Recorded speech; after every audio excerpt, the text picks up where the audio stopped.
তুমি আমার সাথে প্রেম করার যোগ্যতা রাখো? আমার ফ্যামিলি ব্যাকগ্রাউন্ডের কথা জানো? একটা চাষার ছেলে হয়ে তুমি আমাকে কখনো আর কাউকে কিছু বলবো না।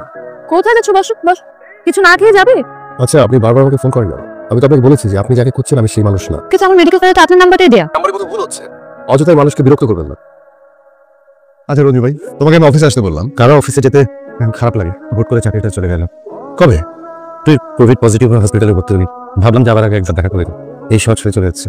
তুমি এরকম একটা ডিসিশন নেবার আগে আমাকে জানাবে না? বাড়িওয়ালা ভাড়ার জন্য তারা দিচ্ছে। এত কষ্ট করে এই শহরে থাকার কোনো মানে হয় না। তুমি কষ্ট হচ্ছে জানিস? কতগুলো বছর এই শহরে বল। এই শহরে রাস্তাঘাট, অফিস সব ছেড়ে চলে যাচ্ছে বুঝলি। তুমি ভাবি যে কি করবা? রঞ্জু ভাই, তোমার মনে আছে আমি ঢাকায় এসে প্রথম তোমার ওখানে উঠেছিলাম? আমার তখন নতুন চাকরি, 2 রুমের একটা বাসা।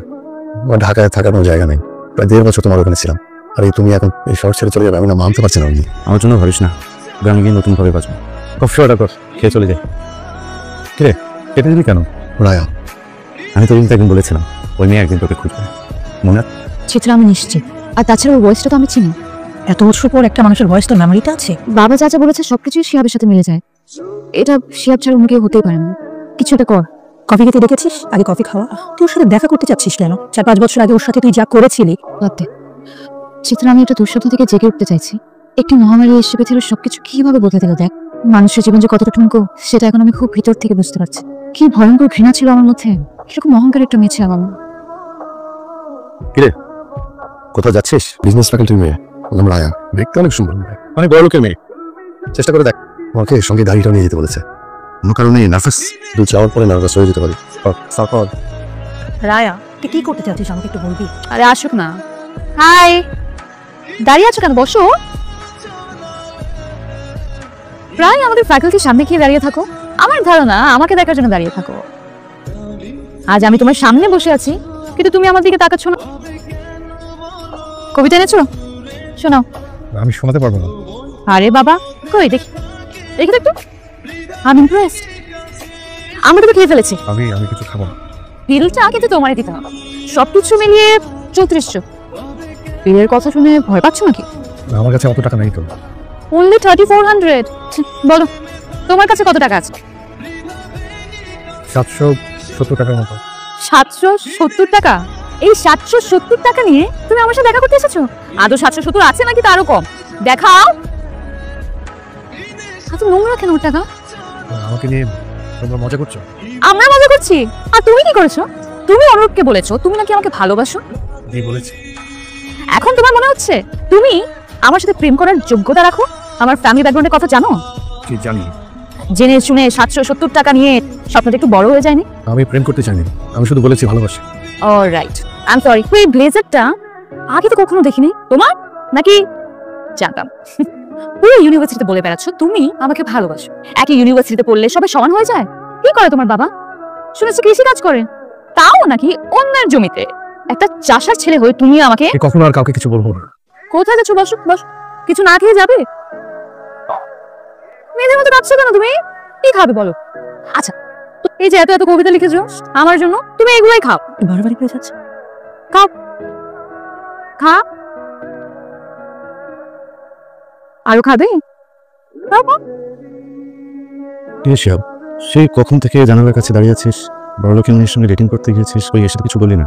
রঞ্জু ভাই, আমি তো একটা চাষার ছেলে। একটা চাষার ছেলে হয়ে এত বড় লোকের মেয়ের সাথে প্রেম করার স্বাদ আমার কি করে হলো? আমি এত বড় ভুল কি করে করলাম? কি হয়েছে? আমি সত্যি একটা বোকা। আমি এরকম করিস না, প্লিজ বল আমাকে। ছোটবেলায় পড়িসনি জসিমউদ্দিনের সেই কবিতা? এই গায়ের এক চাষার ছেলে, লম্বা মাথার চুল, কালো মুখেই কালো ভ্রমর, কিসের রঙিন ফুল, জালিলাওয়ের ডগার মতো বাহু দুখান সরু, জনম কালো মরণ কালো, কালো ভুবনময়, চাষিদের ওই কালো ছেড়েই সব করেছে জয়। সব করেছে জয়। একদিন ওই মেয়ে চাষার ছেলের পথ চেয়ে বসে থাকবে। আমার কথা মিলে গেল তো? ওই রাজকন্যাই আর এই চাষার ছেলেকে খুঁজছে। গল্পটা বল শুনি, তোকে খুঁজছে কেন?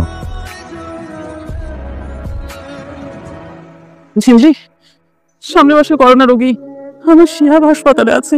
কথায় কথায় কান্দবে না তো মা। দেখো ভাইয়াও বাসায় ফিরে আসবে। কতদিন শিহাবকে দেখি না। আপনি বাড়ি যাওয়ার কথা? বাহ, সবকিছু ঠিকঠাক আছে, কোনো সমস্যা নেই। খুব সতর্ক থাকতে হবে। এই ভাইয়া, তুই কি ওয়াশরুমে?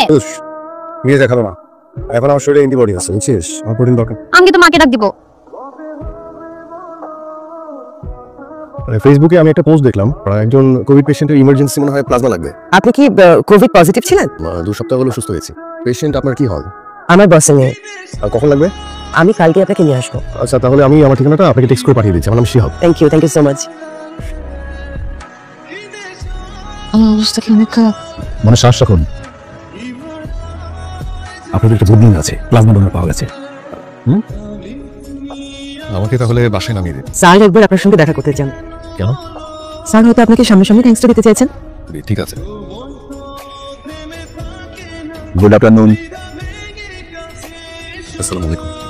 আমার মেয়ের ছবি, একমাত্র মেয়ের ছবি, যার জন্য আপনি প্লাজমা দিয়েছিলেন। Thank you. আপনার জন্য কিছু করতে পারলে আমার ভালো লাগবে। কোনো কিছু পাওয়ার উদ্দেশ্যে আপনার মেয়েকে প্লাজমা দিই। এই 2 সপ্তাহ আগে আমি সেখানে ভর্তি ছিলাম। আমার জন্য যদি কারো জীবন বাঁচে, সেই জায়গা থেকে আসলে প্লাজমাটা দেয়া। তবু আমি যদি তোমার জন্য কিছু, সরি, তোমাকে তুমি করে বলতে পারি?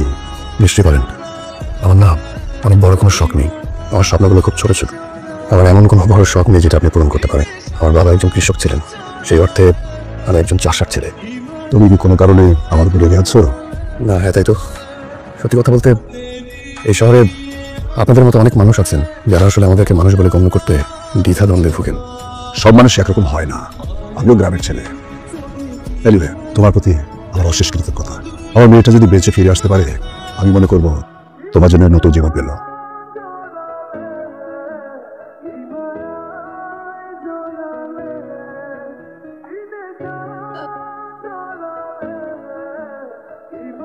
শিয়া বলছেন? জি, আপনি কি বলছেন? আমি সেই পেশেন্ট। কিছু বলছেন না যে? কোথাও কোনো ভুল হচ্ছে। আমি তো আমি আপনার সাথে দেখা করতে চাই। আপনি যে মানুষটাকে খুঁজছেন সেই মানুষটা না, রং নাম্বার। বাবা, একটু দেখো তো এই ফাইলটা। যিনি আমাকে ব্লাড দিয়েছিলেন তার নাম এবং নাম্বার দিয়ে আছে। আজকে যখন আমি তাকে কল করলাম, সে বললো আমি নাকি ভুল করছি। একটু ভুল হচ্ছে বোধহয় কোথাও। তোমার কি তার সাথে দেখা হয়েছিল? হয়েছে। বাবা, তোমাকে মনে আছে উনি দেখতে কেমন? তার মানে এই হচ্ছে গল্প। আজকে এত বছর পর তাকে তার ভালোবাসা ফিরিয়ে দিতে চার। অনেকগুলো বছরই তো পার হয়ে গেল চিত্রা। সত্যিকারের ভালোবাসার মানুষই খুঁজে পেলাম না। যে আমাকে ভালোবাসতো তার ভালোবাসা মূল্য দিতে পারি। এখানে অন্যায় কোথায়? ওর সাথে তোকে চায় না রায়া। তার করোনা এসে আমাদের অনেক উপলব্ধি বদলে দিয়েছে। যেসব জিনিস নিয়ে অহংকার করতাম সব অর্থহীন। আরেকবার ফোন কর, দেখ কি বলে। সত্যি সত্যি মেয়েটা প্রেমে পড়েছিল তখন? আমার তখন জানি কি হয়েছিল। ওই মেয়েটার জন্য অদ্ভুত এক ব্যাকুলতা কাজ করতো, কিন্তু ওই দিনের অপমান আমি এখনো ভুলতে পারিনি। মানবিক কারণে আমার ব্লাড দেওয়া। আমি ওকে খুব ভয়ঙ্করভাবে ঘৃণা করি। মানুষ কিন্তু বদলায়। মানুষ যদি নিজের ভুলটা বুঝতে পারে তাহলে তাকে ক্ষমা করে দেওয়া উচিত। যাই রে এখন, ভালো থাকিস তুমি। রায়া, ফোনটা ধর।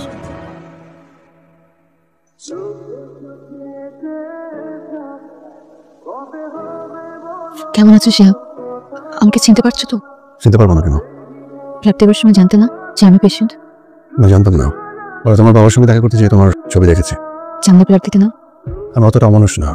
জীবন বাঁচাতে গিয়ে শত্রু মিত্র কেন ভাববো? আমি তো মানুষ। অবশ্য তোমার চোখে হয়তো এখনো সময় বোঝা আসছে না। শিয়া, আই এম সরি। আমি জানতাম এতটুকু বলার জন্য এসেছো। এরপরে যেটা বলবার সেটাও জানি। আমাকে কি এখন আগের মতো ঘৃণা করো? আমি যে নতুন একটা স্বপ্ন দেখছি, আর আমার এই স্বপ্নটা কিছু তুমি পূরণ করতে পারবে।